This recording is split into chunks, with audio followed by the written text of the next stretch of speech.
નમસ્કાર મિત્રો, તો સ્વાગત છે તમારું અમારી યુટ્યુબ ચેનલમાં। તો જ્યાં મિત્રો ગુજરાતના ધારાસભ્ય એવા એટલે કે આમ આદમી પાર્ટીના ધારાસભ્ય એવા ગિરિરાજ સોલંકી આજે એટલે કે 20 જુલાઈના રોજ દિલ્હીના જંતર મંતર ખાતે જે આ એક મહિના દિવસથી જે આ પ્રોટેસ્ટ ચાલી રહ્યો છે તેના સમર્થનમાં ગિરિરાજ સોલંકી આજે જંતર મંતર પહોંચ્યા છે અને ત્યાંના અન્ય નેતાઓ પણ ત્યાં મેન જે નેતાઓ છે સોનમ વાંગચુક અને પ્રકાશ મહેતા જેવા અનેક મોટા અધિકારીઓ પણ ત્યાં પહોંચ્યા છે। અને આ મિત્રો ત્યાંની પોલીસ છે જે તે બધા લોકો અને યુવાનો ઉપર લાઠીચાર્જ કરી રહી છે। તો મિત્રો આ કેટલું યોગ્ય તેના માટે ગિરિરાજ સોલંકી પણ ગુજરાતથી છેક દિલ્હી સુધી આ પ્રોટેસ્ટમાં સહભાગી થવા માટે અહીંથી નીકળી ગયા છે અને ત્યાં પહોંચી ગયા છે। તો મિત્રો તમને હું વિડીયો બતાવું છું।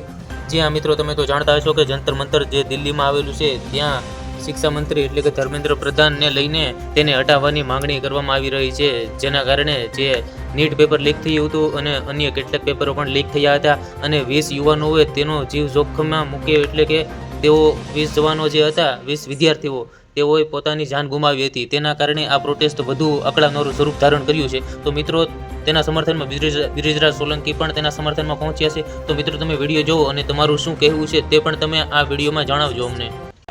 જય જવાન જય કિસાન। દોસ્તો અત્યારે દિલ્હીના સંસદની બહાર આજે જંતર મંતર ખાતે જે કોકરોચ જનતા પાર્ટીનું આંદોલન ચાલી રહ્યું હતું એ અત્યારે પહોંચી ગયું છે અને સમગ્ર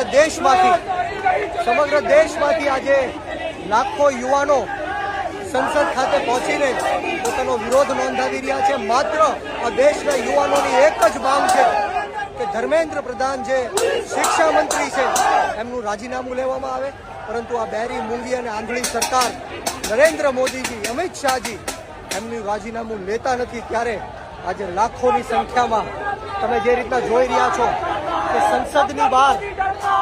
સંસદની બહાર આ પ્રોટેસ્ટ છે એ પહોંચી ગયું છે। સાધુ સંતો હોય, યુવાનો, યુવતીઓ, રાજકીય નેતાઓ, બધા જ લોકો એક જ માંગ સાથે કે ધર્મેન્દ્ર પ્રધાનનું રાજીનામું અને આવનારા સમયમાં ગુજરાતની અંદર પણ કોકરોચ જનતા પાર્ટીનું આંદોલન સમર્થન કરવા માટે, એને ન્યાય અપાવવા માટે અને 20 કરતાં પણ વધારે જે વિદ્યાર્થીઓ છે એમણે સુસાઇડ કર્યું છે, ત્યારે ગુજરાતની અંદર પણ એક મહા આંદોલન ચાલુ કરવાનું અમે વિચારી રહ્યા છે। આવનારા દિવસોમાં ગુજરાતમાં પણ આ નીટના પેપરના કારણે, લીક થવાના કારણે જે 20 યુવાનો અને યુવતીઓ સુસાઇડ પામ્યા છે, સુસાઇડ કર્યું છે, એમના સમર્થનમાં ગુજરાતમાં પણ એક મહા આંદોલન કરીશું। તમે જે રીતના જોઈ શકો છો કે આ સંસદની બહાર અમે પહોંચી ગયા છે અને હજારોની સંખ્યામાં પોલીસનો કાફલો તૈનાત થઈ ચૂક્યો છે અને લાખોની સંખ્યામાં આખા દેશમાંથી યુવાનો આજે દિલ્હી ખાતે પહોંચ્યા છે। જય જવાન જય કિસાન જય યુવા।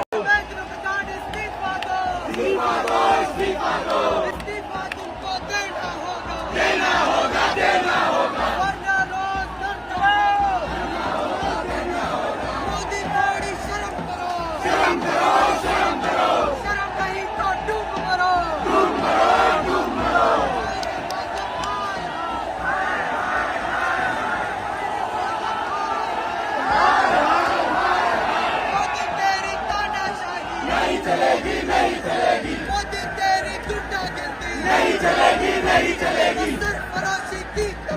अब हमारे दिल में है।